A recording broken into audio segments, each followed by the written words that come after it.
নমস্কার বন্ধুরা, SB academic সেন্টারে প্রত্যেকটা ছাত্রছাত্রীকে স্বাগত। দেখতে পাচ্ছ আজকে আমি তোমাদের দশম শ্রেণীর ভূগোল সলভ করেছি। খুবই গুরুত্বপূর্ণ বই। এই বইটা সলভের জন্য প্রচুর ছাত্রছাত্রী রিকোয়েস্ট করেছে।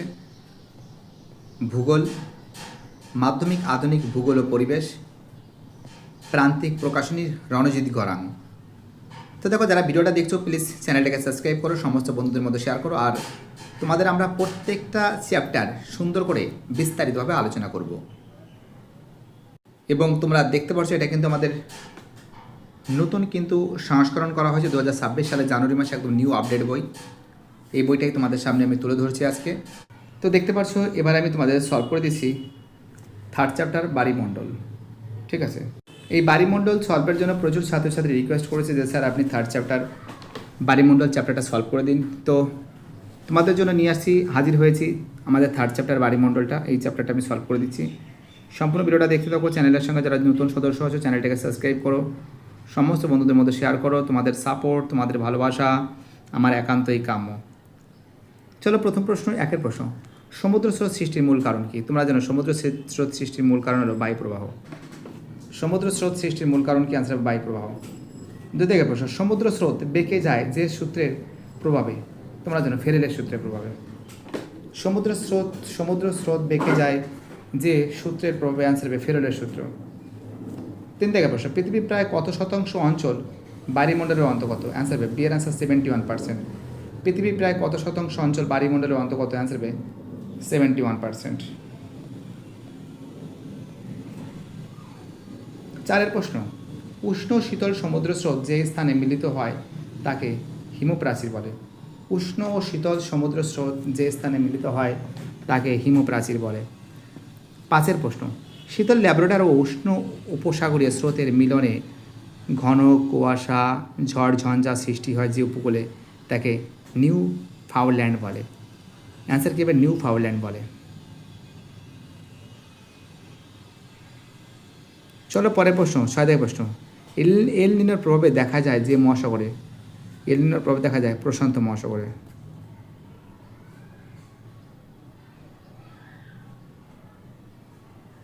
অ্যান্সার হবে বি এর অ্যান্সার প্রশান্ত মহাসাগরে। সাতের প্রশ্ন, পৃথিবীর বৃহত্তম মগ্নচড়া হলো? অ্যান্সার হবে গ্র্যান্ড ব্যাংক।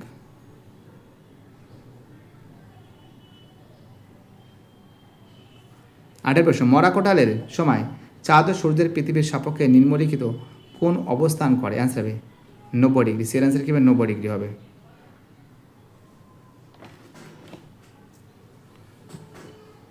অ্যান্সার হবে 90°।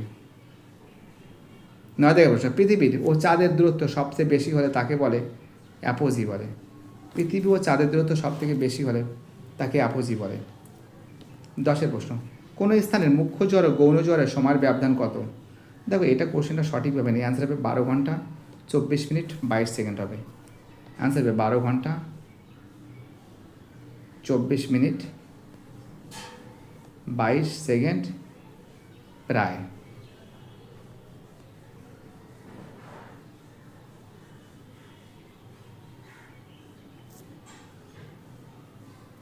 তো দেখো এখানে অপশানটা নেই, তো আমি হিসাবের দিক থেকে আমাকে বি এর অ্যান্সার করলে তাও হবে 12 ঘন্টা 26 মিনিট।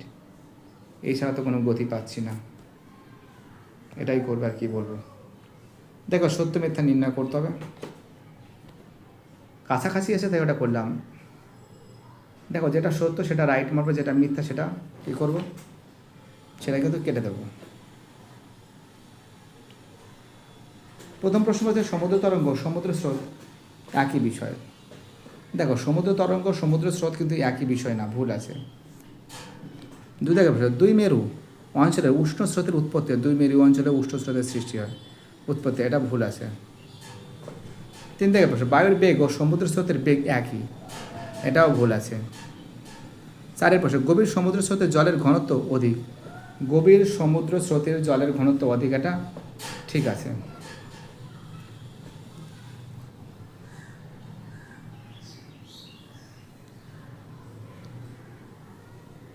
পাঁচের প্রশ্ন, শীতল সমুদ্র স্রোতকে পৃষ্ঠ স্রোতও বলা হয়, এটা ঠিক আছে। ছয়ের প্রশ্ন, নিরক্ষীয় অঞ্চলে সমুদ্র জলে লবণতা সর্বাধিক, এটা ভুল আছে। সাথে প্রশ্ন, সকল মহাসাগরে শৈবাল সাগর সৃষ্টি হয়েছে, এটা ভুল আছে। এটা কি আছে? এটা ভুল আছে। 8 প্রশ্ন, পৃথিবী ও চাঁদ অপেক্ষা সূর্যের আকর্ষণ বল অধিক। পৃথিবীর উপর চাঁদ অপেক্ষা সূর্যের আকর্ষণ বল অধিক, ঠিক আছে। চাঁদ ও সূর্য পৃথিবীর সরলরৈখিক অবস্থানকে সিজগি বলে। চাঁদ, সূর্য, চাঁদ, পৃথিবীর সরলরেখে, হ্যাঁ সিজগি বলে, ঠিক আছে। পূর্ণিমা অপেক্ষা অমাবস্যায় ভরা কটাল তেজি হয়, এটাও ঠিক আছে। এবার আমি তোমাদের শূন্যস্থানগুলো ফটাফট করে সলভ করে দিচ্ছি। শূন্যস্থানগুলো, এই শূন্যস্থান সলভ করার জন্য প্রচুর ছাত্রছাত্রী রিকোয়েস্ট করেছে যে স্যার আপনি শূন্যস্থানগুলো সলভ করে দিন। আমি বাবা ভয়ের কোনো কারণ নেই, সলভ তো অবশ্যই করে দেবো। প্রথম প্রশ্ন, উপযুক্ত শব্দ বসিয়ে ড্যাশ স্রোত সমুদ্রতলের উপরিভাগ দিয়ে বয়ে যায়। অ্যান্সার হবে পৃষ্ঠ স্রোত। অ্যান্সার কি? অ্যান্সার হবে পৃষ্ঠ স্রোত হবে। 2 প্রশ্ন, ক্রান্তীয় নাতিশীতোষ্ণ মণ্ডলে উষ্ণ স্রোতের উৎপত্তি হয়। ক্রান্তীয় নাতিশীতোষ্ণ মণ্ডলে কিসের উৎপত্তি হয়? অ্যান্সার হবে উষ্ণ স্রোতের উৎপত্তি হয়। 3 প্রশ্ন, ড্যাশ স্রোতের প্রভাবে নরওয়ে উপকূল বরফ মুক্ত হয়। উত্তর আটলান্টিক স্রোতের প্রভাবে। ড্যাশ স্রোতের প্রভাবে নরওয়ের উপকূলে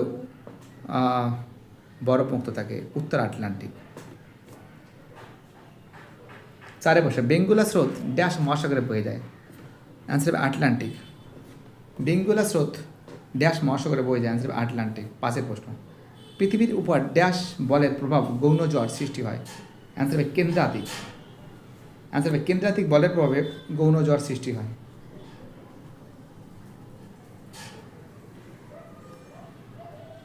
চলো পরের প্রশ্ন, 6 প্রশ্ন, ভরা কোটালের সময় সমুদ্রের জল প্রবল বেগে মোহনায় প্রবেশ করে, তাকে বান ডাকা বলে। ভরা কোটালের সময় সমুদ্রের জল প্রবল বেগে মোহনায় প্রবেশ করে, তাকে বান ডাকা বলে। 7 প্রশ্ন, ড্যাশ স্রোতের প্রভাবে নিউ ফাউন্ডল্যান্ডে তুষারপাত হয়। ড্যাশ স্রোতের প্রভাবে, তোমরা জানো ল্যাব্রাডর স্রোতের প্রভাবে। এই ল্যাব্রাডর স্রোতের প্রভাবে কিন্তু নিউ ফাউন্ডল্যান্ডে কিন্তু তুষারপাত হয়। কোন স্রোতের প্রভাবে? ল্যাব্রাডর স্রোতের প্রভাবে।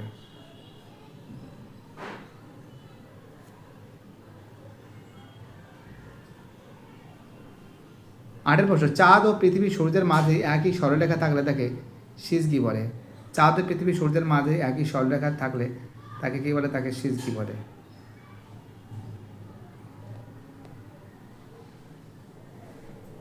এটা হয়ে গেছে শূন্যস্থান।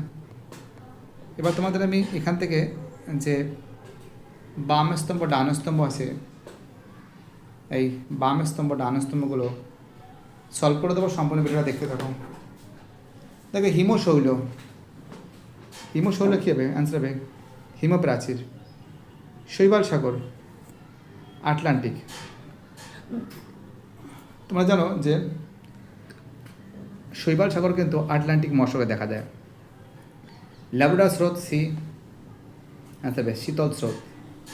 ভরা কোটাল হবে ডি, সিজগি অবস্থান। হুগলি নদী হবে বান ডাকা। মরা কোটাল হবে অষ্টমী তিথি। ডি, ই, এফ, বি, সি, এ। দেখতে পাচ্ছ খুব সুন্দর করে তোমাদের সামনে কিন্তু তুলে ধরেছি আমি, দেখে নাও। ডি, ই, এফ, বি, সি, এ। এবার দেখো এখান থেকে যে প্রশ্নগুলো আছে এই প্রশ্নগুলো তোমাদের সামনে তুলে ধরেছি। প্রশ্ন মানে 1, একটি বা দুটি শব্দের উত্তর দাও। 1 প্রশ্ন, কোন মহাসাগরে মৌসুমী স্রোত বয়ে যায়? কোন মহাসাগরে মৌসুমী স্রোত বয়ে যায়? আনসার ভারত মহাসাগরে। কোন মহাসাগরে মৌসুমী স্রোত বয়ে যায়? আনসার ভারত মহাসাগরে। 2 প্রশ্ন, একটি পৃথিবী বিখ্যাত সামুদ্রিক মগ্নচূড়ার নাম কি? আনসার হবে গ্র্যান্ড ব্যাংক। একটি পৃথিবী বিখ্যাত সামুদ্রিক মগ্নচূড়ার নাম কি? আনসার হবে গ্র্যান্ড ব্যাংক। 3 প্রশ্ন, ক্রান্তীয় সমুদ্রে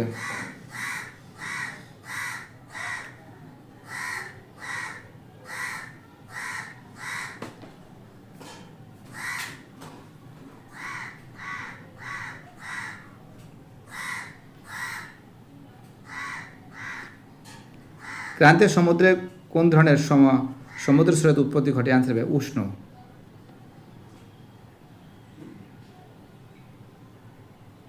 4 প্রশ্ন, সামুদ্রিক মাছের প্রধান খাদ্য কি?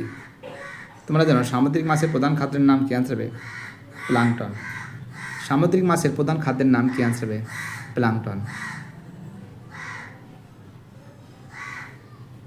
5 প্রশ্ন, হামবোল্ট স্রোত কোন মহাসাগরে বয়? তোমরা জানো হামবোল্ট স্রোত কিন্তু প্রশান্ত মহাসাগরে বয়। কোন সাগরে দেখা যায়? প্রশান্ত মহাসাগরে। 6 প্রশ্ন, মুখ্য জ্বরে অপর কী নামে পরিচিত? তোমরা জানো মুখ্য জ্বর অপর কিন্তু চন্দ্রজ্বর নামে পরিচিত। মুখ্য জ্বর অপর কিন্তু কি? চন্দ্রজ্বর নামে পরিচিত। 7 প্রশ্ন, মরা জ্বর কোন তিথিতে দেখা যায়? দেখো কৃষ্ণ শুক্লপক্ষের অষ্টমী তিথিতে দেখা যায়, লেখা রয়েছে কৃষ্ণ শুক্লপক্ষের অষ্টমী তিথিতে দেখা যায়। 8 প্রশ্ন, পৃথিবী ও চাঁদের দূরত্ব সবচেয়ে কম থাকলে সৃষ্ট জ্বর কী নামে পরিচিত? পেরিজি। পৃথিবী ও চাঁদের দূরত্ব সবচেয়ে কম থাকলে সৃষ্ট জ্বর কী নামে পরিচিত? অ্যান্সার হবে পেরিজি। দেখো এখানে যে প্রশ্নগুলো আছে এই প্রশ্নগুলো যদি তোমাদের দরকার পড়ে তোমরা কমেন্ট সেকশানে লিখবে যে স্যার আমাদের এইগুলো দরকার পড়বে, তো আমি এগুলো খুঁজে বের করে দেবো। ভয়ের কোনো কারণে এগুলো ফটাফট করে খুঁজে বের করে দেবো, ভয়ের কোনো কারণে। এসবি একাডেমিক সেন্টার সবসময় জন্য তোমাদের সঙ্গে থাকবে, তোমাদের আশে, তোমাদের পাশে, তোমাদের আপদে, তোমাদের বিপদে এসবি একাডেমিক সেন্টার থাকবে। এইগুলো তোমাদের আমি পরের দিন সলভ করে দেবো। যদি কোনো সমস্যা থাকে অবশ্যই আমাকে কমেন্ট সেকশনে জানাবে, অবশ্যই তার অ্যান্সার আমি দিয়ে দেবো। বাইরে সবাই ভালো থাকবে।